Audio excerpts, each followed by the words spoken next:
ECCC, and I like the acronym as well, by the way. So good choice of word.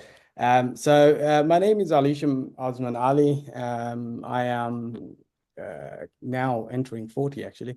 I live in WA and I hail from, was born in Sudan and migrated to Australia.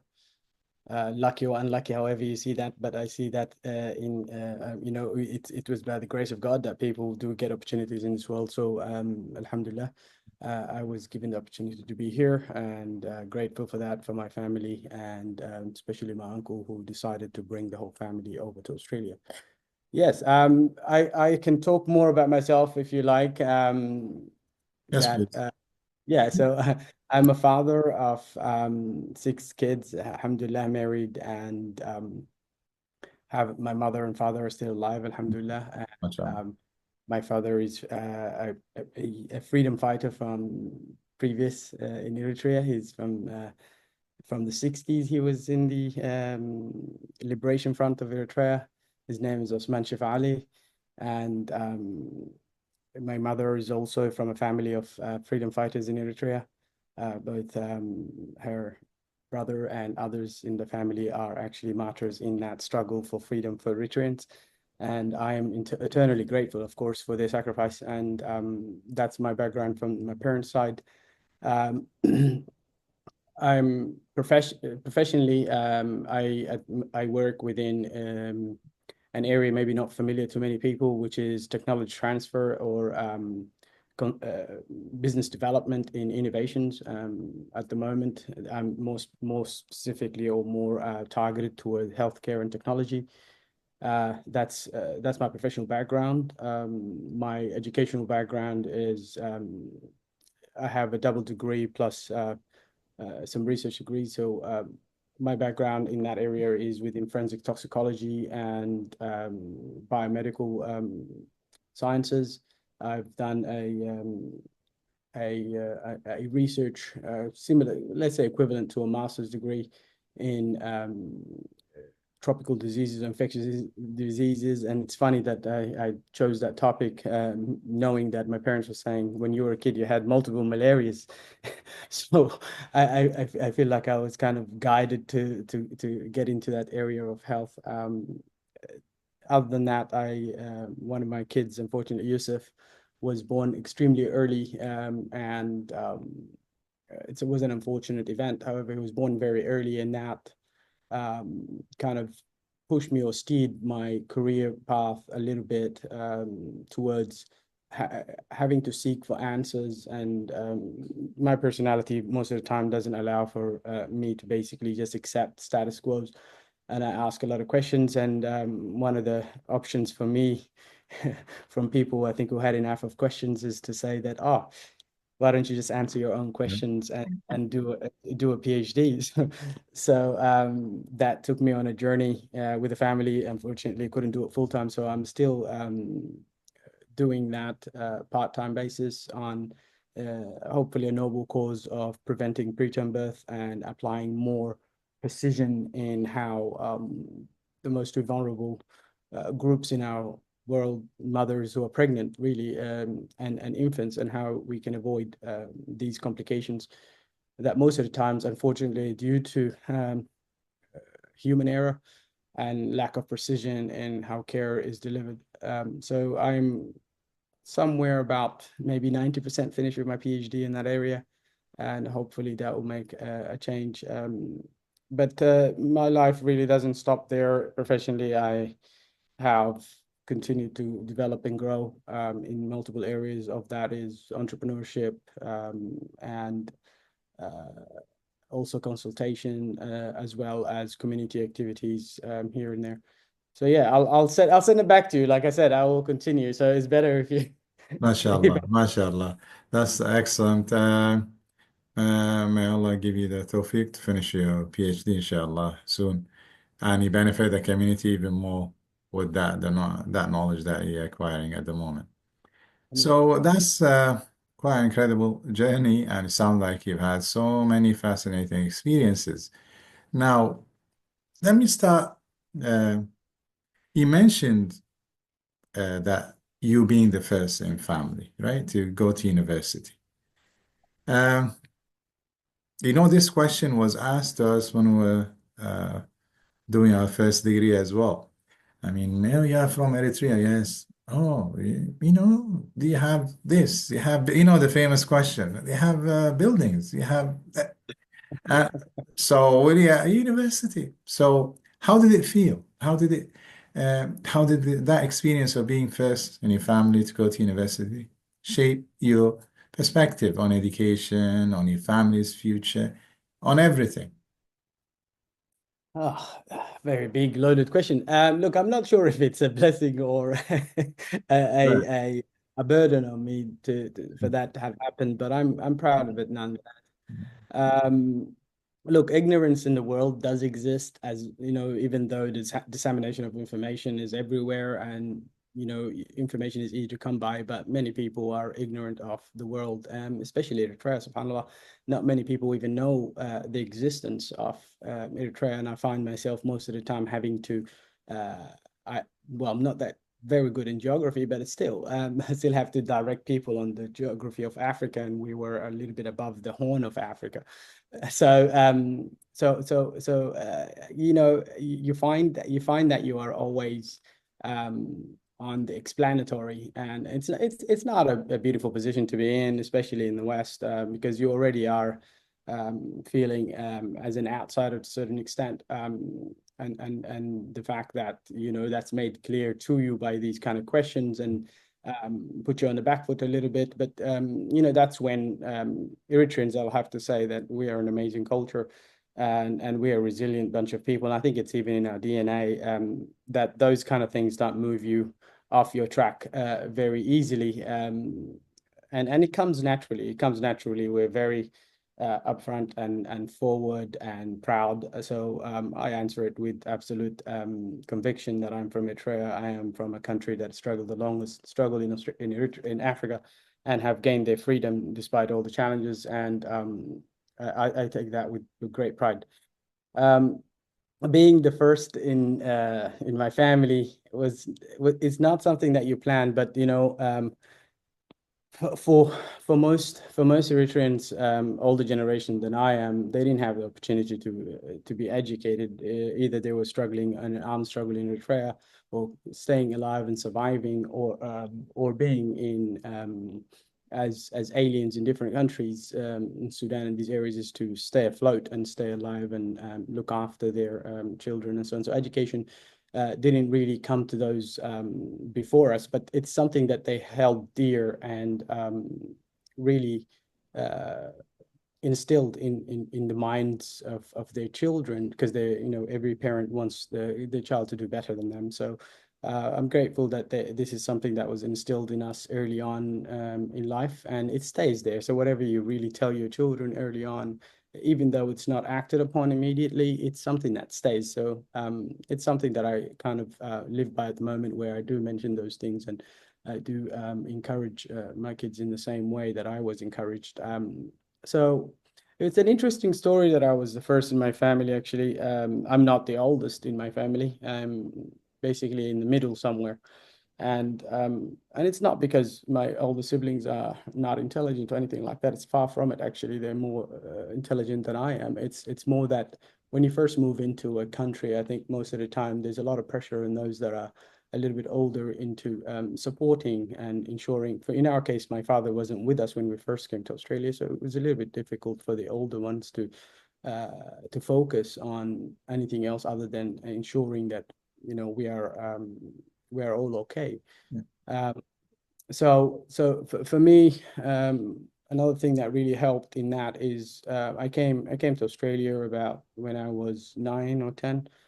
And that really helped kind of focus my education on a particular cultural pathway or way of learning, which was based on English.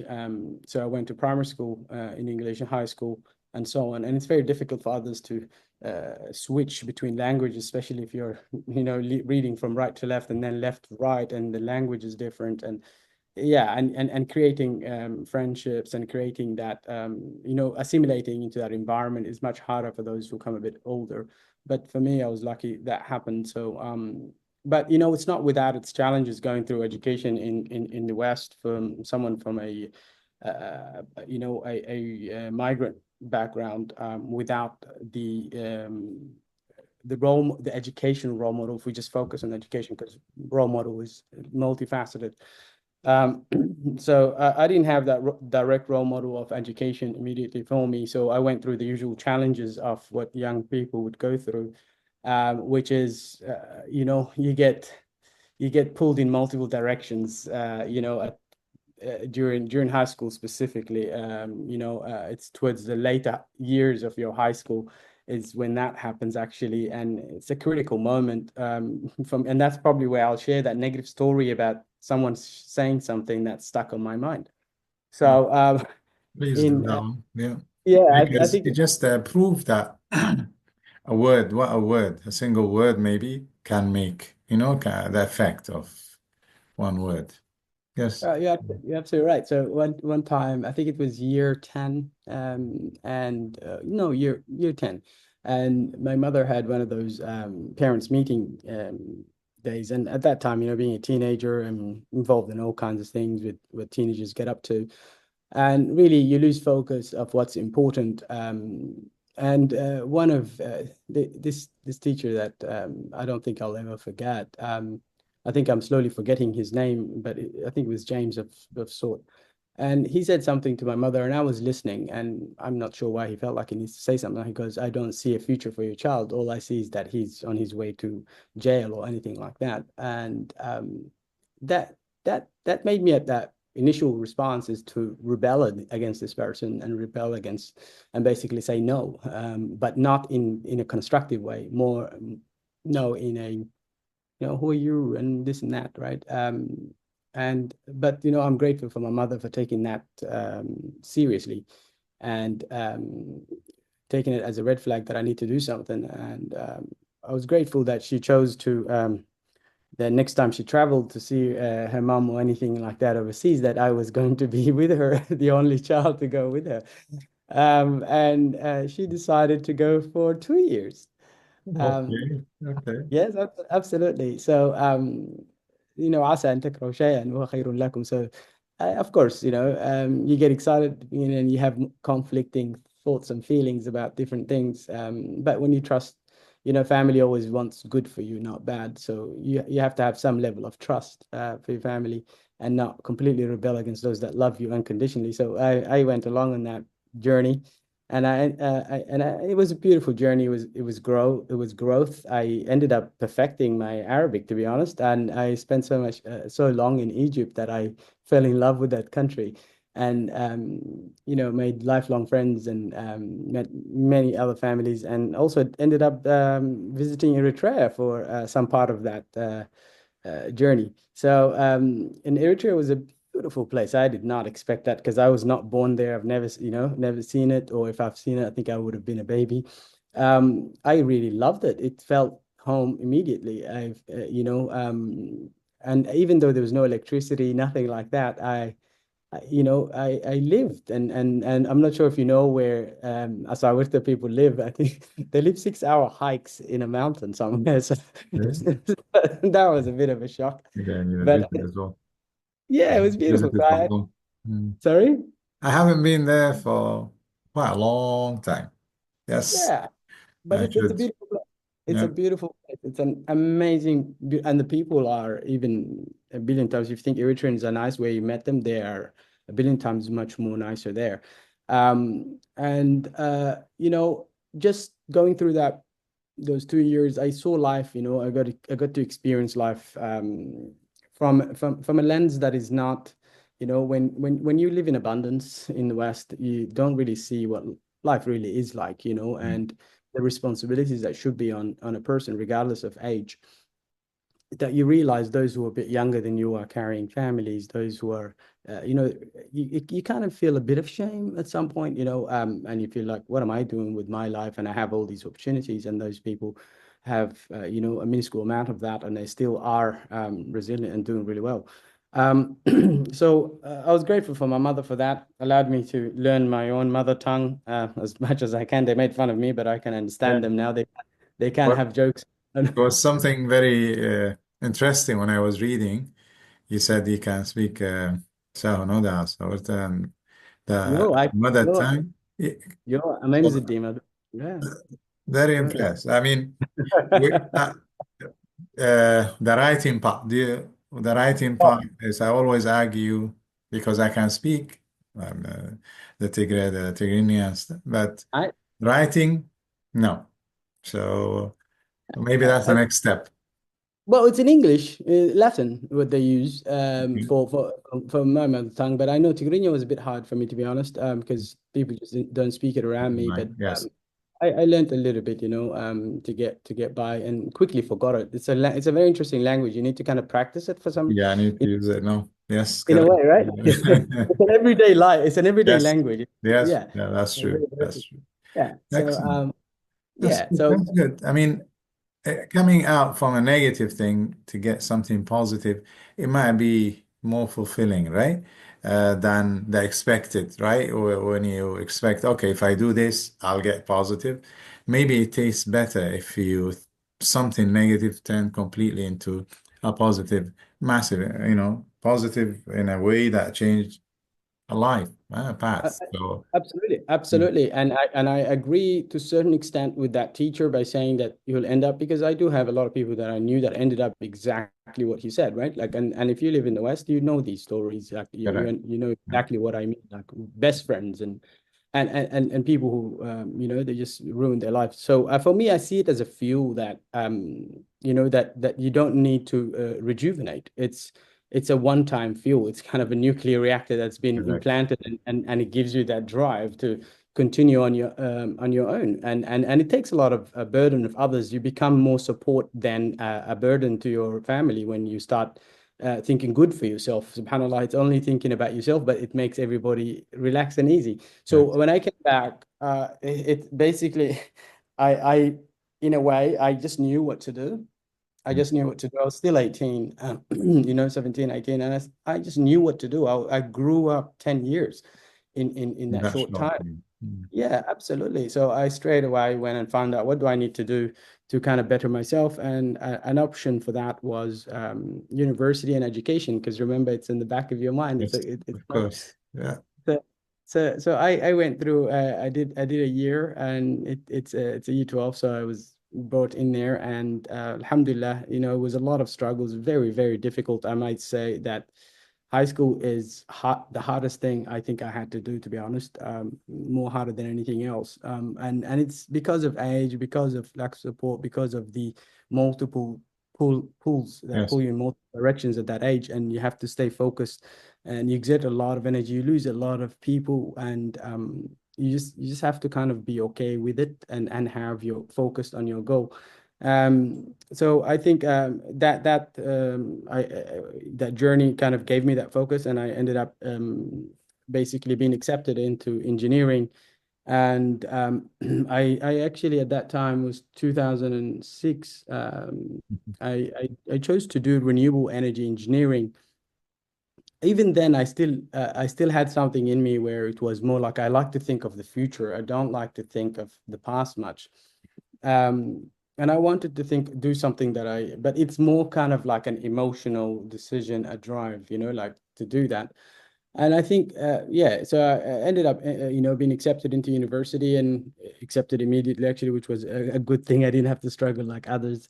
But that journey for me, and that example, kind of skipped the next sibling after me, but everybody else kind of saw that it's doable, right? It's like, I know this guy. I know his capabilities. I'm just like him. So my sister became a pharmacist. My other brother is like is MashaAllah. a teacher, and so Alhamdulillah, it kind of caused the chain effect, which I'm very proud of. And this is taken on that. We'll forget about these questions, but carrying from this point you mentioned about the chain reaction, and this is what we're trying here, as I mentioned, just showing our youth that we just, we are the same. No, look at the mirror, we are the same. Look, go home, you find the same background. Our elders, they will talk about the same topics. We've been raised the same way. So what's stopping you from achieving? What's stopping you from being successful? So this is the idea that we're trying to, when we chat like this, that's what we're trying to talk. These youth, these young Eritreans, they made it, right? And they didn't use them being away from home as an excuse not to. You cannot use that because you're in a land of opportunities, wherever you are, apart from being in Eritrea, for example. You're out, so you're in the West, you can't ask for more. So once you are there, so the chances is all on you. So it's good to talk to someone who's been through all of these. So carrying on that, I'll ask you, given your extensive experience in academia, healthcare, business development, engineering, and the bit that you did, and you're still working somehow linked with engineering, what do you think are some key emerging trends in these fields that people should be paying attention to, even in a Yeah. little, even in a few Yeah. points, if you want to make. No, thank you for that question. I think that's actually where we should spend the most time in that area. Again, thank you. That's actually a very important question. Just to kind of add to your original comment is that I think the only obstacle for an Eritrean, specifically, I say Eritrean because just think about how rich we are. We are a country of about 5 million, but there is literally 10 different, completely different languages and cultures. Like this is a very advanced, kind of cultural system that exists in Eritrea. That you, as without even knowing it, you're capable. But the biggest obstacle would be yourself. Like you put your brakes on yourself. You put your own negativities around what you think life is, what you think your capabilities are. But most of what I really found, I'm not different to anyone. What I found is that how long do you stick around to know if you're capable or not? So it literally seems more about your stamina rather than your born intelligence or anything like that. I would say to anybody, Eritreans and everybody else, but they're more capable than they think. And it's a matter of making that decision and actually staying around and seeing it through. Personally, one other thing that I would say is that I haven't stopped upskilling myself and always I'm a very curious person, so I'm literally learning every day or learning every opportunity I get. You could think about, if it's something I'm interested in or if it's not even something I'm interested in. Let's say that I didn't have any background in programming for that example, right? Like, but and I needed it as part of my PhD for let's say that statistics or anything along those computer use kind of topics or sectors, and I needed to learn programming. I had no idea. That was the reason actually why I went to Montreal when I was speaking to you earlier for a 2-week immersion in learning how to code from a scientific perspective. And to be honest with you, I was scared when I first looked into it. I'm like, I'm not that person, I wear glasses now, but I never wore glasses before, that's for geeks. That's for those who are like, locked into their rooms and anything like that. But I quickly realized that it's a matter of listening. It's a matter of being coachable, being open to learning and learning what others. So it's not a loss. It's kind of like you are downloading someone else's wisdom, and it's a matter, can you hold it? And if you can hold it long enough, it becomes part of you. And that way you've got this skill now that you can use in some innovative ways for your own purpose. And that triggered like a frenzy of doors that have opened up for me. Like it's multiple options because, once you get a skill, how you use it is uniquely you. It's so I used it in accelerating my analyses of data. I used it in getting jobs, positions. So basically, as much as you show and share that knowledge and have that network and connections with people, you share things that you're able to do. And go, need that. Would you like to come and work in this field? And it's exactly the same field that you have background in, but we really needed this. We didn't want to employ someone who's specifically programming. We wanted someone more versatile. So I became immediately, a bit more valuable than I even thought myself. So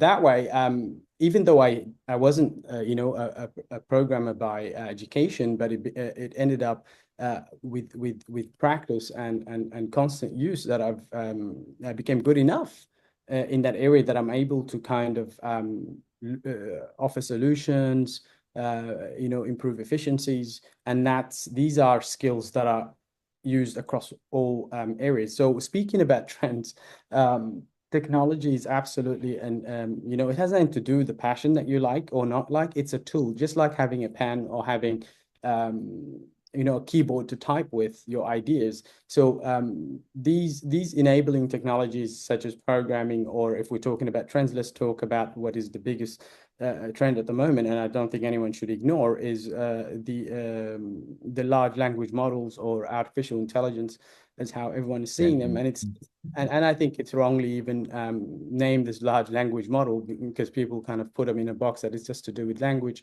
I'll share more. Like this trend is growing at a pace that is beyond anyone's kind of comprehension, because it has aligned perfectly with engineering kind of breakthroughs in high performance computing technology, if it's with graphics GPUs or processing units, or if it's to do with actual software that is able to kind of get or process data at a rate that we can't imagine. So so with technology and companies such as NVIDIA, for example, they didn't come up with no AI. They basically were working on high performance computing that is absolutely crucial for the progression of this AI. So it's an unplanned kind of leap forward in the world's in society at the moment, and it just coincidentally worked well together.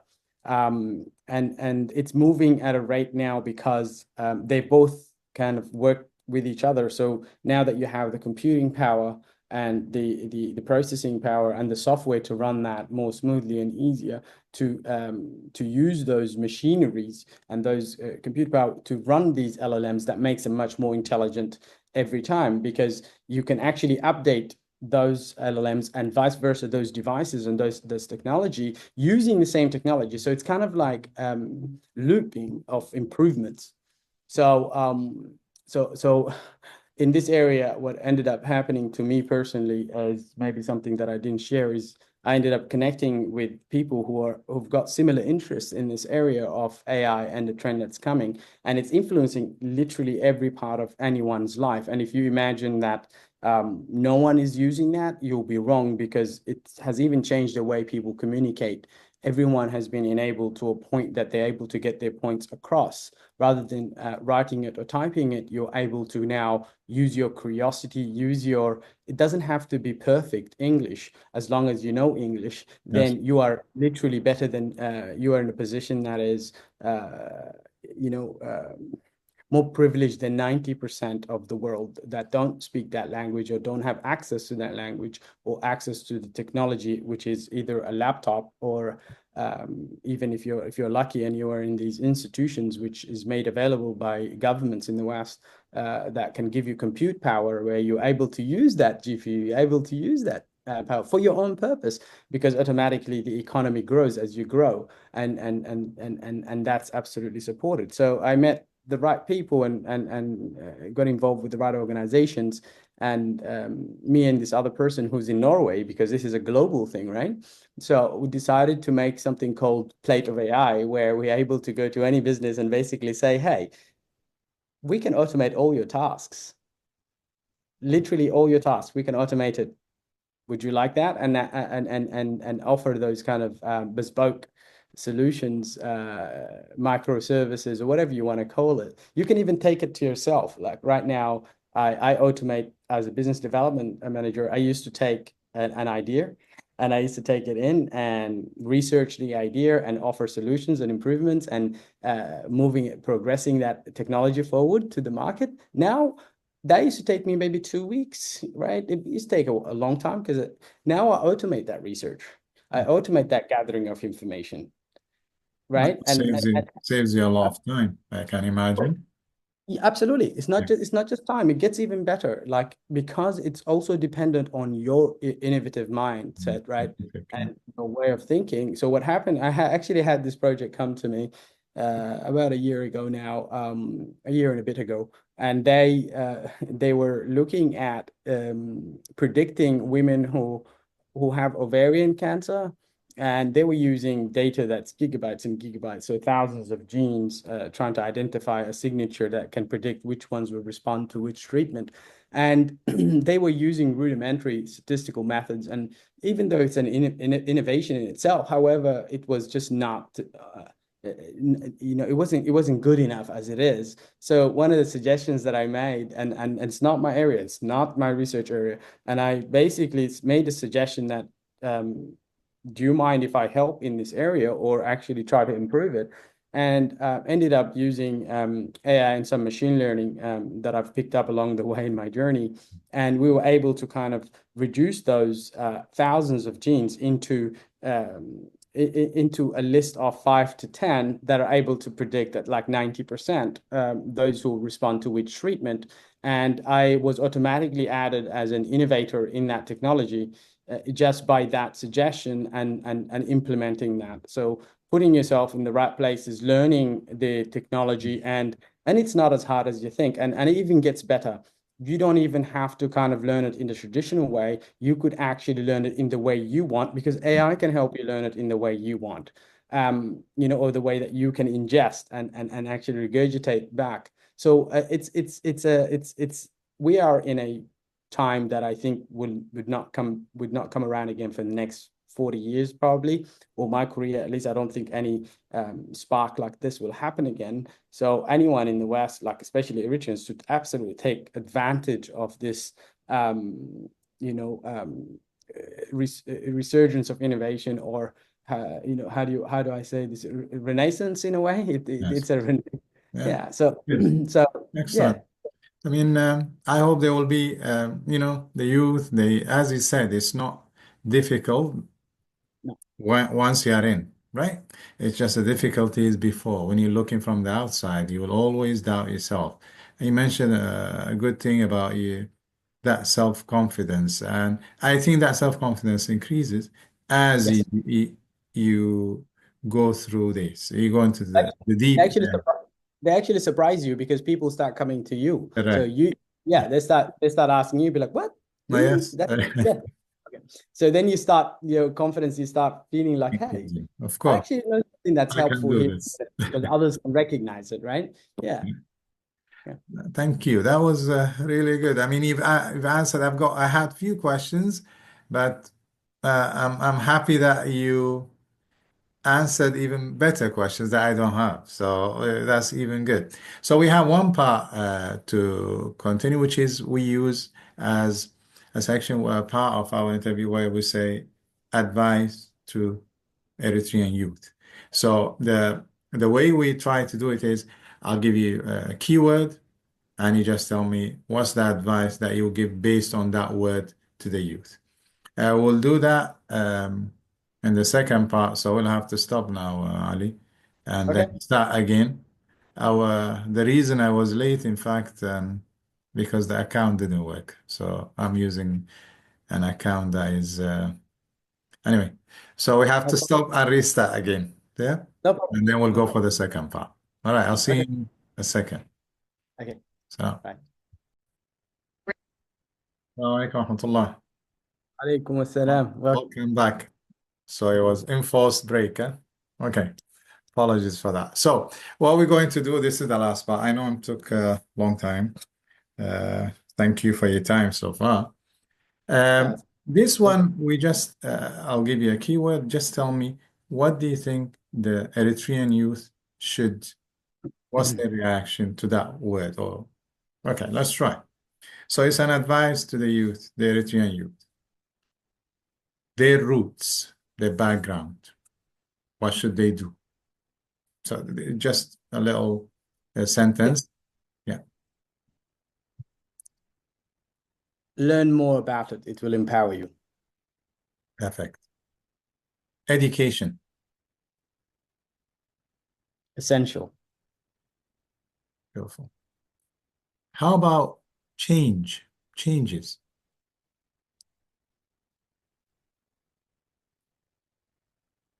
I put you on the spot, I know, but Yeah, sorry, two answers. go on.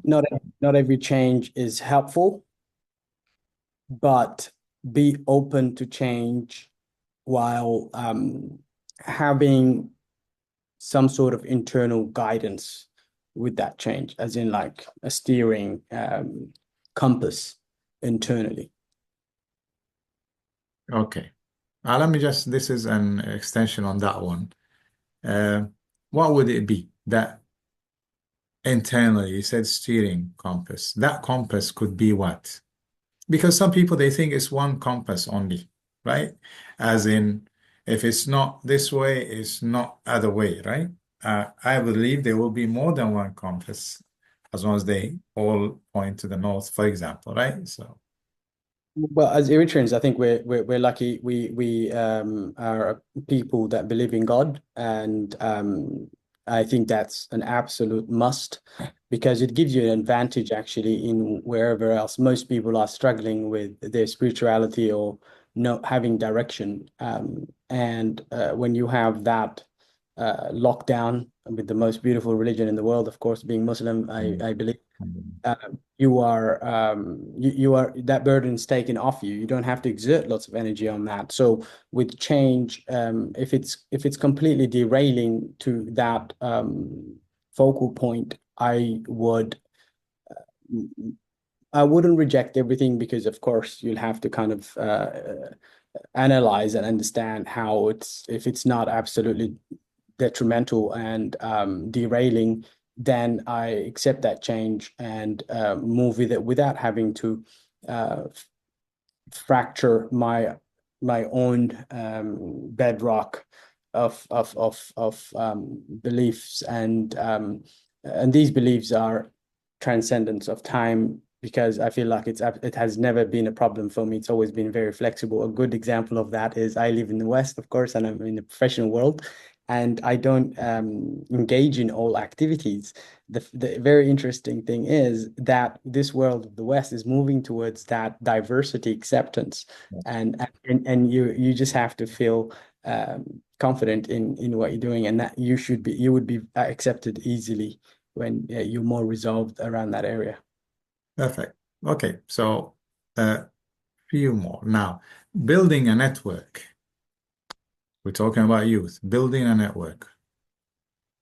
I think for youth, it's kind of like when you're having you have an investment, or you know in your teens or your 20s, or as a child your dad decides to put $100 somewhere in some investment stock, and when you are 30 or 40 you have this $500,000 sitting around just for you. So having these networks and ensuring that you are cherishing and nurturing these networks are more like relationships, which is literally what I've learned so far. If it's in business or technology, people are important. Even if it's your family or personal life or externally, everything affects you. And because you're a person, you're affected by people. And these networks are built with other humans, and humans require connection, genuine connection, supportive connection, helpful connection. So that you solidify these networks, and automatically you access their networks because of that trust you have built. And without you knowing, you find yourself moving forward because you will drag others with you and pull them, and others will do the same for you. So I think the youth, the first network they should really kind of utilize is their parents' network and their immediate family. You'll be surprised who your dad knows. You'll be surprised what they know, or your mom, actually, especially if you're looking for a spouse. And that's important, very important, I feel. It becomes extremely important later on. We have, well, that will be a debate for another day, maybe. Okay, the next one. Your passion. So the youth, you're talking to them about their passion. What should they do? I think it's important. Don't ever leave what makes you happy, because if you're broken and unhappy, no one else around you is happy. You won't even go forward because you won't have that energy, that drive, that self-drive. I think having passion for something, even if it's a hobby, right? If you can align both your professional and passion together, you basically made it.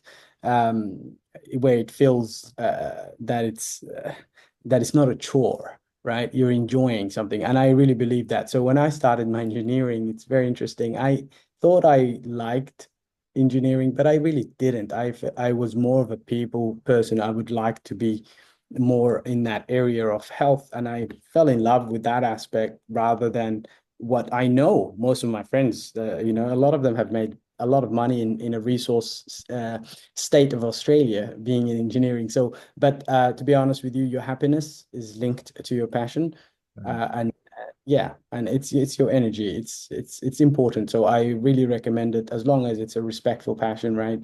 And that's guided by that compass we were talking about earlier. Perfect. Failure. Ha! I learned something. Of course, as Eritreans, we don't like failure. Yes. And it's a good area to start from, okay? But in reality, failure, I learned this in Silicon Valley. I was given the opportunity to go to Silicon Valley, and we went to Stanford, and we had a few lectures from a couple of professors there, and they see failure differently. They see failure as an opportunity to make less mistakes in the future. So so failure is accepted and taken and actually encouraged. So if you are an entrepreneur that wants people to believe in you and fund you, for example, they most of the time they won't fund an untrialed person, right? Like one that has not trialed and failed, Yes. because you are going to be going down some paths that you don't know where it ends. So if you've gone certain paths, multiple paths actually, and failed in those, then there's less likely chance of you failing. The risk here, though, is that if you're not aware of this and seeing that as wisdom is actually growing, it might actually become a demotivating thing. So you have to constantly be on the forefront, and you have to be aware and flip the script that it is an exercise that made you wise and gave you more skills and opportunities and got to network more, and forget that specific failure, because your life is not defined by one point. It's literally the older you get, the older I'm realizing that there is more to life than you think at your 20s. So yeah. Okay. Your community as a youth, what would you tell a youth when it comes to that keyword, your community? Let me share something amazing here. Yeah. I didn't think of it important early on in my life, at community and having this multi-generational connection with people, because your parents are friends, and then your grandparents could be friends, and then you build these very deep relationships with people who it's literally just like family. And when you grow to an age later on where you want that support, or you go into situations, your marriage, death, jobs. So I have a mate of mine who parents both were in the struggle when in the 60s, right? And we were fortunate that they met again here. And this dear friend of mine, Munir Ali, he's actually a director of a bank, right? So it's an area I have no idea about. It's finance. It's literally like, you know. So I don't have to pay thousands of dollars to get high class advice, literally even funding. So he's even funded one of Phone my call. It's just a phone call away. at any time of the day. Yes, as well. And regardless of where they lived, he lived in Shanghai and some other place, it doesn't matter, Yeah. and that's what community really brings you. Community is very interesting. If you lost someone and you see that you feel like you're going to be alone, and suddenly out of nowhere, hundreds of people are around you, right? Like you're not alone with community. It's even the best place for starting businesses, right? Because you immediately have customers that are not going to leave you easily, right? So so I absolutely believe your community is key. And it's a way of giving back and feeling good also about yourself, right? Like, and you need that as a human. And the best place to give back in is your community from your career, from your expertise, experience, and time. You know, your sadaqa, there you go. Perfect. Perfect. Right. I've got a couple, don't I? Ambition and humility. How would you mix them? Oh, God. Ambition. I feel like you are non-existent if you don't have ambition. It doesn't have to be educational aspirations. It has to be something more than just existence. You have to have a bigger goal. You know, you are not here for no reason. You are important. You know, you have ideas. You are able to influence and make change, improve people's lives, improve the world's life.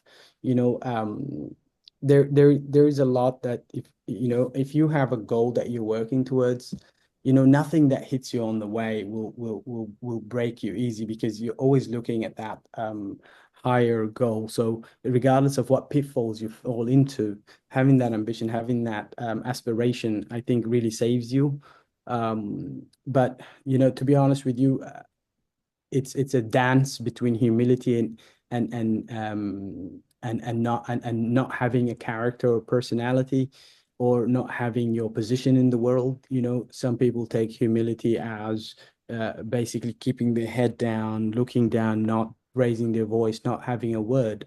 If you do not engage with the world, people don't know what's internal of you. They basically judge you on your external as well. So you have to have humility in receiving others, as in like being coachable, and people feeling that you are listening to them and you're taking what they're giving you, because it's all under your control. Take it in, leave what you don't want to have, and keep but don't block people. Don't be arrogant. Literally fight arrogance at all costs. You are not the most important person in the world. You're not the most intelligent person. There's always someone you can learn from. There's always someone above. And if no one is above you, God is above you. So I think they're extremely important, these two. And you learn these things over time. And I wish I learned them very early on. And even though they're there through our religion, but to live them, to enact them yourself in your daily life, I think that's what's important. Beautiful. So you mentioned this next one, one before last. Okay, just making it sound really short. So you mentioned while you were saying you were explaining the previous point. My point is speaking up. So the importance of speaking up to our youth. What do you think? Coming from Eritrean background, right? The speaking up part is not really, I don't know, maybe the new generation, but when I say speaking up, it's just saying, what do you feel? How you feel? How do you see things? That's what I meant. I mean, being able. What do you think? How important is speaking up? I think speaking up for right is something you should always choose, and always stay on that side, even though it might sometimes feel like you are shooting yourself in the leg. But the interesting thing is, once you speak up and it's out, it's recorded somewhere in someone's mind, it's there, it's not lost. So you might find resistance, difficulty, but you persevere through that, and you are heard at the end of the day. So for example, you could be asked to do something and you say no, right? Like, that's a lot of people don't say no, and a lot of youth don't. And I absolutely say, stand up if you don't like something and that does not sit well. It's to seriously say no, stop. Or if it's kind of like supporting an underdog, absolutely speak up. Like, at the moment the world is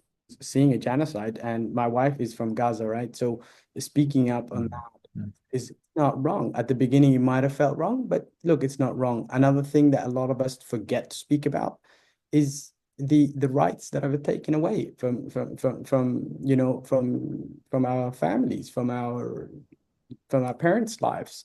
You know, imagine you as a person, you own a land somewhere, and someone just come and got you. What would you want your kid to do? Would you want your kid to say, it's okay, it's fine, it's lost? Or would you want them to speak up and say, this is not right?